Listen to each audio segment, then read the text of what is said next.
تم میں سے کوئی شخص مومن نہیں ہو سکتا جب تک کہ اپنے بھائی کے لیے بھی وہی شے پسند نہ کرے جو اپنے لیے کرتا ہے. اس سے اونچی اخلاقی تعلیم کیا ہوگی؟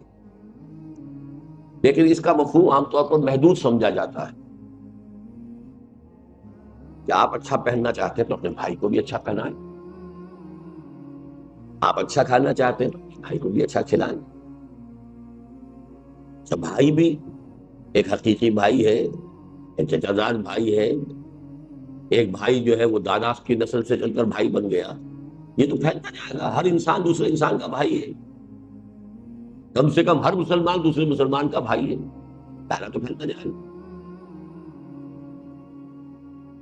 لہذا ایک طرف تو گویا کہ لوگوں کی طرف خیر اور بر،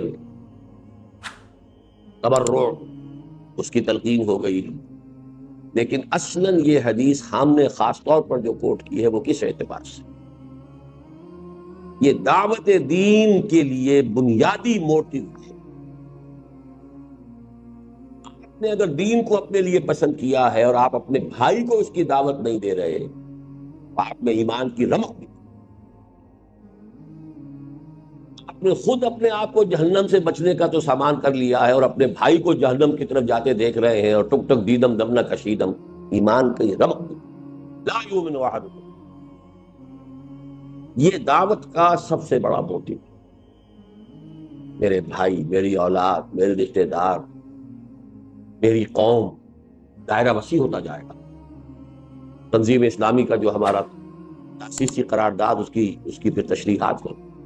ہر شخص کو داعی ہونا چاہیے، اور دعوت کا دائرہ قو انفسکم، اس کے بعد واہلیکم، اس کے بعد اپنا کنبہ قبیلہ، یا اس کے بعد اپنی قوم، یا قوم اعبدوا اللہ، اس کے بعد پوری نوع انسانی ہے. یہ سب سے بڑی خدمت خلق ہے.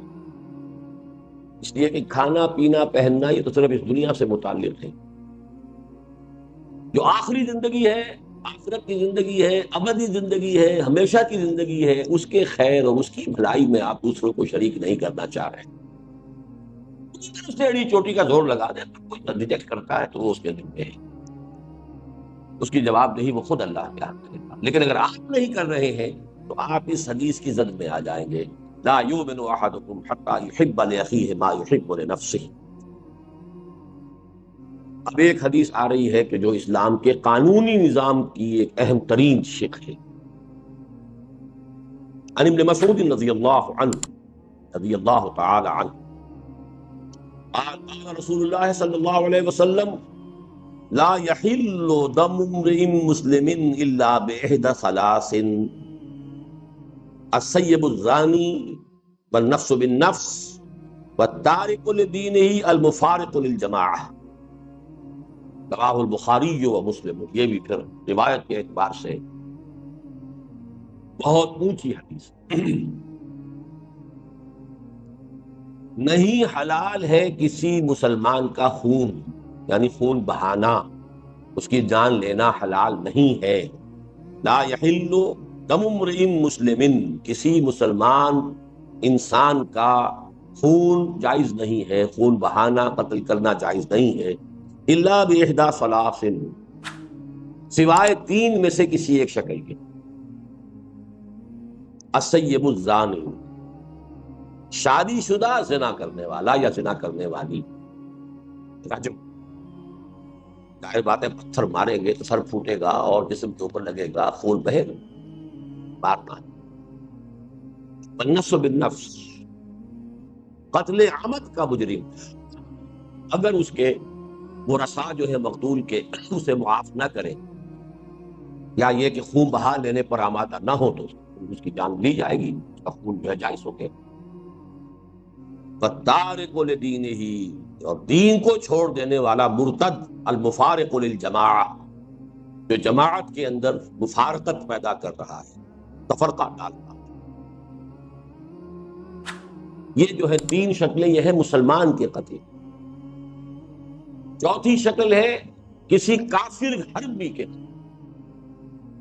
چنانچہ جو بھی ہمارے سورہ فرقان کے آخری رکوع میں بھی آتا ہے، والذین لا يدعون مع اللہ الہا آخر ولا يقتلون النفس التي حرم اللہ الا بالحق ولا يزنون. تو قتل جو ہے بالحق وہ صرف 4 شکلیں ہیں. کافر بھی یہ نہیں کہ جس کافر کو چاہو قتل کر دو، کافر حربی ہو جس کے ساتھ جنگ ڈکلیئرڈ ہو، حربی کافر. اور اس کے بعد مسلمان جو ہے وہ 3 شکلوں میں سے ایک. بدقسمتی سے اس رجم کے بارے میں چونکہ مولانا بن نصر اصلاحی صاحب نے بھی بڑی اجماع امت سے ہٹ کر اور ان احادیث صریحہ کو رد کرتے ہوئے بات کہی ہے، میں حال ہی میں انہیں خط لکھ رہا ہوں. آپ دعا کریں اللہ تعالیٰ ان کے دل کو پھیر دے. اللہ نے انہیں عمر طویل دی ہے. میں درخواست کر رہا ہوں کہ وہ رجوع کریں اپنے اس مرنے سے پہلے پہلے. اللہ تعالیٰ انہیں اس کی توفیق دے دے. اللہ تعالیٰ دلوں کو بدل سکتا ہے. تو السیب الزانی، زانی یا زانیہ جو شادی شدہ، اگر غیر شادی شدہ ہے تو 100 کوڑے کی سزا قرآن میں آئی ہے. شادی شدہ کے رجم کی سزا قرآن میں نہیں آئی ہے. یہ حدیث و سنت سے ہے، اور اسلامی قانون کا منبع قرآن کے ساتھ ساتھ سنت رسول بھی. اور اصل میں یہ سنت رسول بھی نہیں ہے، اس سے بھی آگے بڑھ کر شریعت موسوی کا وہ قانون ہے جو منسوخ نہیں ہوا. شریعت موسوی اسلامی شریعت تھی، اب اس میں سے جو چیزیں منسوخ ہو گئی منسوخ ہو گئی، ورنہ جو چیزیں شریعت موسوی کی منسوخ نہیں ہوئی وہ جوں کی تو قائم ہے. اس لیے حضور نے جب پہلا رجم کیا ہے تو آپ نے فرمایا کہ اللہ میں نے تیری کتاب کے حکم کو زندہ کر دیا. وہ کتاب سے مراد اور قرآن میں تو ہے ہی نہیں. اس میں کچھ اشکالات ہیں لیکن یہ بحث کا موقع نہیں ہے. بس دعا ضرور کیجئے، آپ تہ دل سے دعا کیجئے.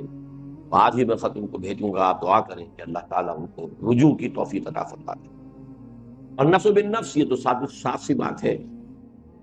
تارک لدینہ المفارق للجماعہ، یہاں جو ہے ایک اشتباہ پیدا ہو جاتا ہے کہ آیا ہر مرتد واجب القتل ہے یا اس کے ساتھ دوسری کوئی شرط بھی ہے المفارق للجماعہ، جماعتی نظم کو درہم برہم کرنے والا. الفاظ کے اندر احتمال ہے اس بات کا کہ ہر مرتد کی سزا قتل نہیں، ان الفاظ کے اندر احتمال ہے.